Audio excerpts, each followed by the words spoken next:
அமைச்சர்களுக்கு நான் சொல்லிக்கொள்வது, உங்கள் துறையை வளர்த்தெடுத்ததுக்கு உங்களுடைய திறமை காரணமாக இருந்தாலும் இன்னொரு முக்கிய காரணம் இருக்குது.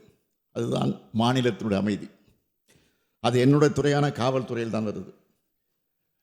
ஏன்னா அமைதியான மாநிலத்தில் தான் தொழில் வளரும், தொழிற்சாலைகள் வரும், கல்வி மேம்பாடும் வரும், பெண்களும் இளைஞர்களும் முன்னேற்றம் காண்பார்கள், விளையாட்டுத்துறை மேம்படும், உற்பத்தியும் ஏற்றுமதியும் அதிகரிக்கும், சுற்றுலா பயணிகள் வருவார்கள், கோயில்கள் தழைக்கும்.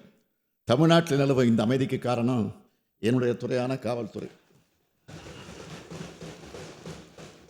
சட்டம் ஒழுங்கை முறையாக பேணி இந்த சாதனைகளுக்கு அடித்தளமிட்ட காவல்துறை சார்ந்த அனைவருக்கும் நானும் நீங்களும் தமிழ்நாட்டு மக்களும் என்றும் நன்றிக்குரியவர்கள்.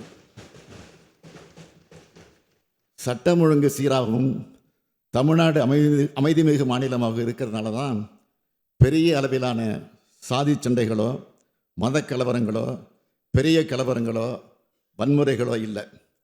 கலவரங்களை தூண்டலாம்னு சிலர் நினச்சாலும் தமிழ்நாட்டு மக்களை அதை முறியடிச்சிடுறாங்க. இதெல்லாம் நடந்தால் தான் சட்டம் ஒழுங்கு சரியில்லைன்னு புழுதி வாரி தூற்ற முடியும்.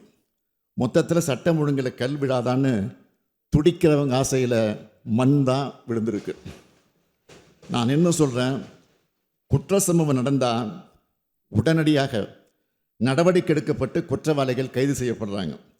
ஏதாவது ஒரு சில இடத்துல கவனக்குறைவாக சில தவறுகள் நடந்ததாக கூட அதை சுட்டி காட்டப்பட்டால் உடனடியாக அதை திருத்திக்க நாங்கள் தயாராக இருக்கிறோம். நான் பிடிச்ச முயலுக்கு 3 கால்னு பிடிவாதமாக இருக்கிறவன் இல்லைன்னா, மக்களாட்சியில் எல்லோருடைய கருத்துக்களையும் கவனித்து ஆராய்ந்து சரியானவற்றை சரியான நேரத்தில் செய்யணும்னு நினைக்கிறவன்னா, உள்நோக்கத்தோட அரசியல் ஆதாயத்துக்காக தமிழ்நாட்டோட சட்டம் ஒழுங்கு சரியில்லைன்னு பேசுகிறவங்களுக்கு சொல்லிக்கிறேன், இது மணிப்பூர் அல்ல, இது காஷ்மீர் அல்ல, உத்தரப்பிரதேச கும்பமேளா மரணங்கள் இங்கே நடக்கலை, இது தமிழ்நாடு. அதை மறந்துடாதீங்க.